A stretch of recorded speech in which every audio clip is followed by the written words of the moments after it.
El eco de una película sonaba en la pantalla vacía. Las luces del cine apenas iluminaban nuestros rostros y el silencio se hizo tan espeso que podía sentirse en la piel. A mi lado, él respiraba con un nerviosismo que no sabía si era miedo, culpa o tristeza. Yo también lo sentía, porque aquel hombre que estaba sentado junto a mí era mi yerno. Todo empezó aquella noche en la que mi hija, Valentina, no pudo acompañarlo al estreno que tanto esperaban. Tenía trabajo pendiente y me pidió que lo acompañara en su lugar. «Solo es una película, mamá. No dejes que él vaya solo», dijo entre risas. Acepté sin pensarlo demasiado, sin imaginar que ese gesto inocente marcaría el principio de una historia que aún hoy me cuesta contar. No sé cómo explicarlo. No fue un instante de traición, sino de humanidad.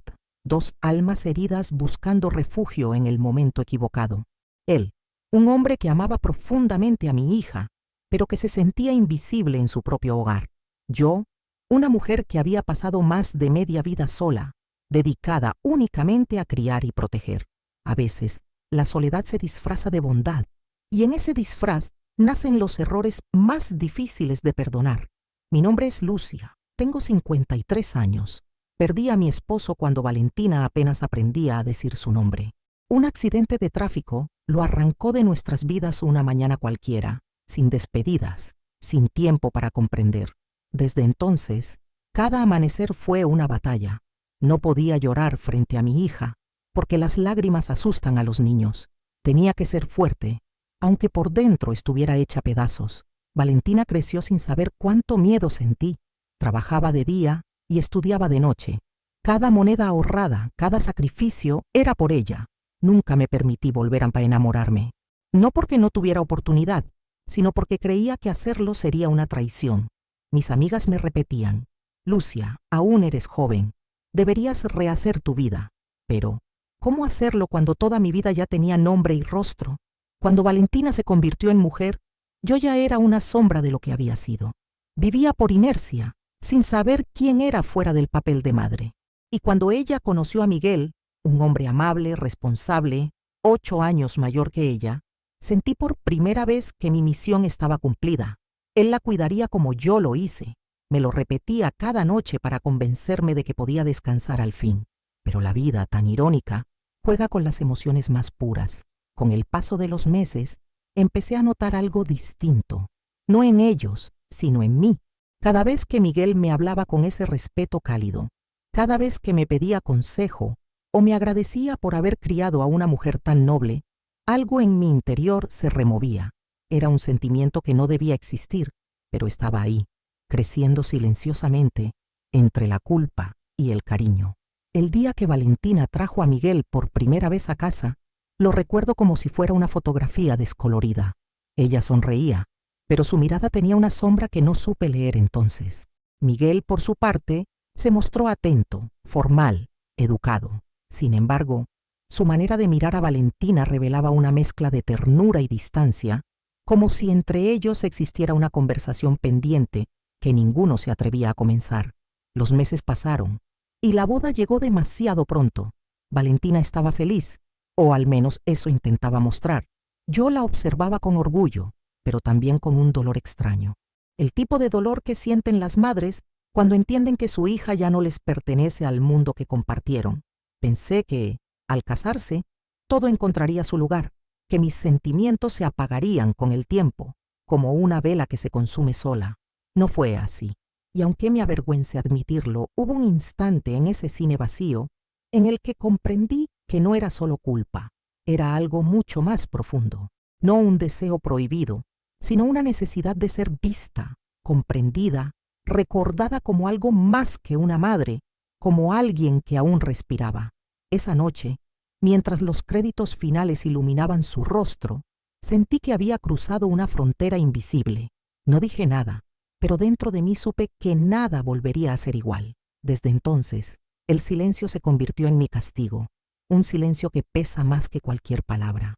Y ahora, después de tantos años, he decidido contar esta historia, no para justificarme, sino para liberarme, porque hay verdades que, cuando se callan demasiado tiempo, terminan devorando el alma. Al principio, todo parecía estar en orden. Valentina sonreía más de lo habitual, y Miguel se mostraba atento y educado. Cuando me hablaba, lo hacía con ese respeto que solo muestran los hombres bien criados. A veces incluso me pedía consejos sobre cosas pequeñas, como recetas o cómo calmar los nervios de Valentina antes de una presentación en el trabajo. Me hacía gracia verlo tan dispuesto a cuidar, y pensé que mi hija había tenido suerte. La boda fue sencilla pero hermosa. Recuerdo perfectamente el momento en que vi a Valentina vestida de blanco. Parecía una versión adulta de aquella niña que alguna vez corría por la casa con las manos llenas de pintura. Mientras la observaba caminar hacia el altar, algo en mí se rompió y se reconstruyó al mismo tiempo. Era orgullo y tristeza entrelazados. Entendí, en ese instante, que mi niña ya no me pertenecía. Poco después de casarse, decidieron instalarse cerca de mi casa. «Así te visitaré más seguido, mamá», me dijo Valentina. Yo fingí que era una simple coincidencia, pero en el fondo sentí alivio. No estaba lista para soltar del todo. Venían a cenar cada domingo, y durante las primeras semanas todo parecía normal. Sin embargo, con el tiempo noté que la luz de sus rostros empezó a apagarse. Valentina llegaba con los ojos hinchados y un tono de voz que escondía algo. Cuando le preguntaba, sonreía de forma forzada. «Nada, mamá, solo estoy cansada». Pero yo conocía demasiado bien esa sonrisa. Una tarde, después del trabajo, vino a mi casa y se derrumbó. Lloró tanto que sus palabras se cortaban en el aire. «Mamá, no sé qué me pasa. Miguel y yo ya no hablamos como antes. Es como si hubiera un muro entre nosotros». No supe qué decir. Quise consolarla, pero también quería entender. Me habló de pequeñas discusiones, de silencios largos en la cena, de gestos fríos que antes no existían. Miguel, por su parte, comenzó a verse distinto, más ausente, con una tristeza silenciosa que me inquietaba. Cuando venía de visita, su sonrisa era apenas un reflejo del hombre que había conocido. Parecía cansado, resignado, como si estuviera viviendo en una casa que ya no sentía suya. Una noche, Valentina me confesó algo que me partió el alma. «Mamá, siento que lo estoy decepcionando. Intento hacerlo feliz, pero no sé cómo». Y unos días después, Miguel vino a verme. Nunca olvidaré su mirada. Tenía la expresión de alguien que carga con una culpa que no entiende. «Señora Lucia», me dijo con voz baja, «no quiero que Valentina sufra. Creo que todo esto es culpa mía». Era evidente que ambos estaban atrapados en una confusión que no sabían cómo resolver. No se odiaban, no se lastimaban, pero tampoco lograban acercarse. La casa, que debía ser un refugio, se había convertido en un campo de silencios, y yo, desde afuera, observaba cómo la distancia crecía, sin saber cómo intervenir sin invadir. Empecé a preocuparme más de lo que debía. Cada noche me encontraba pensando en ellos, tratando de imaginar una forma de ayudar. Pero, ¿cómo se ayuda a una pareja que se está desmoronando sin hacerlo notar? A veces me preguntaba si el amor simplemente cambia de forma o si desaparece sin avisar. Una tarde, vi a Miguel salir del supermercado con una bolsa en la mano y una expresión que me conmovió. Caminaba despacio, con los hombros caídos, como si el peso de la soledad lo siguiera a todas partes. No era un hombre malo. Lo veía claramente. Estaba perdido. Sentí una mezcla de compasión y preocupación que me atravesó el pecho. Tal vez fue ahí cuando algo en mí comenzó a cambiar, aunque todavía no lo entendiera. Decidí invitarlo a cenar cuando Valentina trabajaba hasta tarde. «No puedes vivir solo de pan y café, Miguel», le dije en tono ligero. Él sonrió, un poco avergonzado, y aceptó. Las primeras veces hablábamos de cosas triviales, política, cocina, películas, pero poco a poco, las conversaciones se volvieron más profundas. Me contaba que a veces no sabía cómo comunicarse con Valentina, que sentía que ella estaba en otro mundo. «Creo que ya no me necesita», dijo una noche, mirando el plato vacío frente a él. Aquella frase se me quedó grabada como una herida invisible, porque en el fondo yo también me sentía así. Valentina ya no me necesitaba, y en esa coincidencia silenciosa nació un lazo que ninguno buscó, pero que empezó a crecer sin permiso. Esa misma semana Valentina tuvo que irse a Sevilla por trabajo. Serían solo unos días, pero la idea de que Miguel quedara completamente solo me inquietó. Él no lo admitía, pero se notaba su cansancio emocional. Pensé que lo mejor era acompañarlo en algo sencillo, distraer su mente. Habíamos planeado los tres ir al cine a ver una película de medianoche, pero cuando Valentina canceló el viaje a última hora, solo quedamos Miguel y yo con las entradas en la mano. «Podemos ir igual, si quiere», me dijo con una media sonrisa, y sin pensarlo, respondí que sí. A veces, las decisiones más inocentes son las que cambian el curso de todo. Esa noche, mientras Valentina estaba de viaje por trabajo, Miguel me envió un mensaje inesperado. Quería que fuéramos al cine, solo los dos, para distraernos un poco y romper la monotonía de su soledad. Al principio me sorprendió. ¿Por qué me invitaría a mí, sola, a una salida así? Sin embargo, al escuchar su voz, cargada de melancolía, no pude decir que no.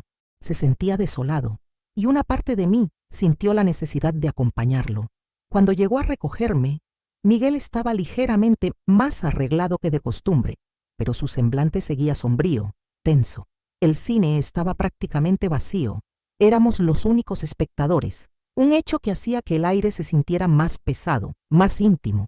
Intenté concentrarme en la película, pero pronto noté que Miguel apenas prestaba atención. Su mirada se perdía entre la pantalla y mis gestos, buscando algo que no encontraba. En un momento se inclinó hacia mí y con voz baja y casi temblorosa dijo: «Suegra, me siento tan solo, incluso estando casado». Sus palabras me atravesaron. Lo miré y comprendí que no hablaba de un simple cansancio o de un mal día. Hablaba de un vacío profundo, de una sensación de incomodidad que lo consumía desde dentro. Quise encontrar palabras que lo reconfortaran, que le dieran esperanza sin juzgar su sufrimiento. «Miguel, entiendo lo que sientes», respondí con sinceridad. A veces, la vida nos pone en situaciones difíciles, pero todo se puede superar con paciencia y apoyo. Su mirada se suavizó un instante, pero luego noté otra emoción detrás de sus ojos. No solo soledad, también un anhelo silencioso de comprensión, de cercanía humana. Se quedó en silencio un momento y finalmente me preguntó, con cierta timidez: «¿Usted no se siente sola, viviendo así?». La pregunta me sorprendió. No estaba preparada para compartir mis emociones con alguien más, y mucho menos con Miguel. Pero sin quererlo, una parte de mí se abrió. Sí, a veces la soledad pesa, más de lo que imaginaba. Ese reconocimiento pareció aliviar un poco su tensión. Miguel no dijo nada más, pero su gesto fue revelador. Buscaba consuelo, un apoyo que no encontraba en su propia situación. La película continuaba proyectando imágenes románticas, pero nuestras mentes estaban en otra parte, compartiendo silencios y miradas cargadas de significado. Conforme avanzaba la noche, sentí un impulso de acercarme a él, no por deseo, sino por la necesidad de ofrecer compañía, de transmitirle que no estaba solo. Le pregunté suavemente: «¿Quieres hablar de lo que te preocupa?». Él asintió, y juntos compartimos nuestras inquietudes. Hablamos de la soledad, del miedo a decepcionar, del peso de nuestras responsabilidades. Por primera vez, Miguel se mostró vulnerable, y yo lo escuché sin juzgar, ofreciendo palabras de aliento y comprensión. Esa noche se convirtió en un momento inesperado de conexión humana. Miguel, al ver que podía confiar y abrirse, comenzó a relajarse. Sus hombros se soltaron, su rostro se iluminó con pequeñas sonrisas. Por mi parte, sentí un extraño calor en el corazón, una mezcla de compasión y empatía que me recordaba cuánto había extrañado compartir conversaciones sinceras desde la partida de Valentina. Con el paso de los días, Miguel comenzó a buscar mi compañía con más frecuencia. Valentina seguía de viaje, y él encontraba en mi presencia un espacio seguro donde podía expresarse sin juicios. Cada visita reforzaba una conexión emocional profunda, basada en comprensión, apoyo y la soledad compartida que ambos experimentábamos. «Suegra, gracias por escucharme», me dijo una tarde, mientras tomábamos un café. No sé qué habría hecho si no hubiera podido hablar con alguien. Esas palabras me hicieron reflexionar sobre lo solitarios que podemos estar incluso rodeados de personas, y cómo la simple presencia de alguien que nos entiende puede aliviar cargas invisibles. Empecé a darme cuenta de que en aquel tiempo, Miguel y yo habíamos creado un vínculo inesperado, no romántico ni indebido, sino humano, un puente de confianza y cuidado mutuo que se formaba en medio de la complejidad de nuestras vidas familiares. Aunque sentí emociones confusas, comprendí que mi prioridad siempre sería Valentina y su felicidad. Sin embargo, también reconocí que la soledad de Miguel necesitaba atención y que ofrecerle apoyo no significaba cruzar límites, sino actuar con empatía y responsabilidad. Esa noche y los días siguientes nos enseñaron algo importante. Incluso en situaciones tensas y delicadas, la cercanía emocional sincera puede ser un bálsamo para la soledad y un recordatorio de nuestra propia humanidad. La relación entre Miguel y yo se volvió cada vez más compleja. Ambos buscábamos consuelo y comprensión, algo que no siempre encontrábamos en nuestras vidas cotidianas. Miguel me decía a menudo: «Suegra, contigo me siento comprendido. Siento que puedo hablar sin miedo». Esas palabras me llenaban de emociones encontradas. Por un lado, sentía un profundo afecto hacia él, pero por otro, la culpa me carcomía. ¿Qué estaba haciendo al involucrarme tan emocionalmente con alguien tan cercano a mi hija? Mis pensamientos me abrumaban constantemente, pero al ver su vulnerabilidad, no podía dar un paso atrás. Su sinceridad y necesidad de apoyo eran demasiado evidentes para ignorarlas. Cuando Valentina regresó de su viaje de negocios, sentí un nudo en el estómago. Miguel me confesó su preocupación. No sé cómo actuar con Valentina, ni cómo mirarla a los ojos. Mi respuesta fue firme. «Miguel, tenemos que poner límites. Esto no puede continuar así». Él asintió con pesar, pero sus ojos reflejaban miedo y tristeza. «Lo sé, pero me siento tan solo, suegra». Durante el regreso de Valentina, intenté mantener la normalidad. La recibí con alegría, comentando casualmente sobre su viaje y su día, mientras Miguel se mostraba atento y considerado. Sin embargo, cada gesto de cercanía de Miguel hacia mí era interpretado por mi corazón como un recordatorio de lo complicado de la situación. Valentina notaba cambios en su esposo y me comentaba: «Mamá, Miguel parece más alegre estos días». Esas palabras me provocaban una mezcla de alivio y culpa. Ella no tenía idea de que su alegría provenía en parte de mi apoyo emocional. Con el tiempo, Miguel buscaba mi compañía cuando Valentina estaba ocupada, y yo no podía ni quería rechazarlo. Me sentía atrapada entre la responsabilidad como madre y el vínculo que se había formado con él. Pasaron semanas, y mi vida adquirió una rutina doble. Mientras Valentina estaba presente, era la madre y suegra atenta. Cuando ella no estaba, ofrecía compañía a Miguel, intentando aliviar su soledad. Reflexionando ahora, veía lo complicado de la situación, pero entonces me parecía lo más natural. Al mismo tiempo, seguía aconsejando a Valentina sobre su matrimonio. Ella notaba mejoras en la actitud de Miguel y me lo comentaba: «Mamá, gracias a tus consejos, Miguel ha cambiado. Aunque todavía hay momentos difíciles, parece más considerado». Escucharla me llenaba de sentimientos encontrados. Por un lado, me alegraba de que mi hija sufriera menos. Por otro, sentía una extraña celosía al ver cómo Miguel compartía tiempo conmigo y luego volvía a ser atento con Valentina. Reconocí entonces un sentimiento que nunca había imaginado: celos. Mientras tanto, los sentimientos hacia Miguel se intensificaban. La cercanía diaria y nuestra complicidad emocional hacían difícil separar el afecto de la culpa. Intenté marcar límites, pero cada visita de Miguel hacía que la distancia se desvaneciera. Sin embargo, Valentina continuaba agradeciéndome por los cambios en su matrimonio, creyendo que mi intervención había ayudado a Miguel a relajarse y ser más comprensivo. Esa ironía me golpeaba con fuerza. Yo aliviaba la soledad de Miguel, lo que permitía que su relación con Valentina mejorara, y ella me lo agradecía sin sospechar nada. Cada noche, sola en mi casa, lloraba en silencio. Me preguntaba: ¿qué estoy haciendo? ¿Estoy traicionando a mi hija, involucrándome con su esposo, mientras pretendo ser una madre sabia? La culpa era insoportable. Sabía que debía poner fin a esta relación antes de que todo se complicara aún más. Así que un día en que Valentina salió a reunirse con amigas, tomé una decisión y le dije a Miguel: «Tenemos que parar. Esto no puede continuar». Miguel se quedó sorprendido, sin palabras. Su mirada reflejaba confusión y dolor. En ese instante, ambos comprendimos que nuestras acciones habían alcanzado un punto crítico y que solo estableciendo límites claros podríamos evitar un daño irreversible. Al escuchar lo que Miguel decía, Sentí un nudo en el pecho. La situación era insostenible. Habíamos cruzado una línea que nunca debió existir. Su voz, cargada de vulnerabilidad, me recordaba cuánto ambos necesitábamos compañía y comprensión, pero no podíamos ignorar la realidad. Esto ponía en riesgo la relación de Miguel con Valentina y mi propia integridad como madre. Miguel, debemos detener esto, le dije con firmeza. No podemos continuar así. Su expresión se llenó de confusión y desesperación.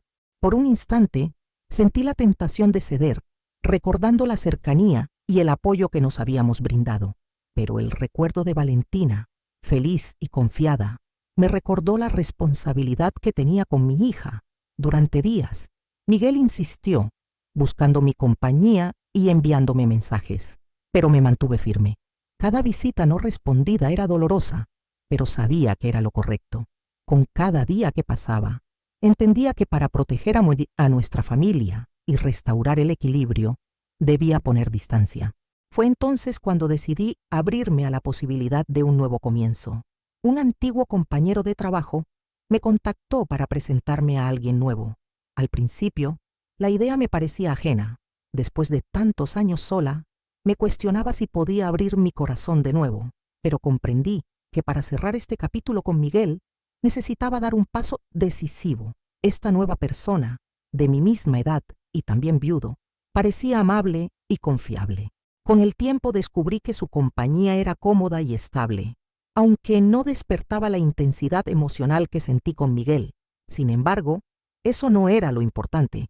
Lo esencial era restablecer límites y cuidar a mi familia. Cuando compartí mi decisión con Valentina, su reacción fue alentadora y llena de amor. «Qué bien, mamá. Tú también mereces ser feliz». Ese respaldo me dio fuerza para mantener la distancia con Miguel. Él quedó sorprendido, pero comprendió la situación.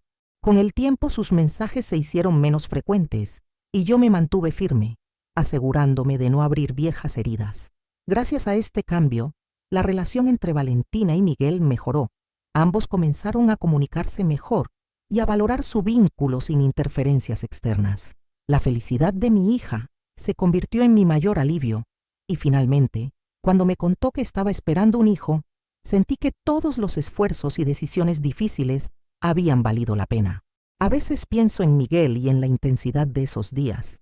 Reconozco que fue un camino equivocado, pero también aprendí sobre la importancia de la responsabilidad, la honestidad y el amor propio. Ahora sigo un camino correcto y sereno, lejos del caos emocional que me había atrapado. Amigos, la vida nos enfrenta a decisiones complicadas y a veces nuestro corazón nos lleva por caminos inciertos. Lo importante es tener el coraje de regresar, de rectificar y de actuar con responsabilidad, incluso cuando duele. Nunca es tarde para corregir un error y proteger lo que realmente importa. Gracias por escuchar mi historia. Si les ha sido útil, denle me gusta, suscríbanse y activen las notificaciones.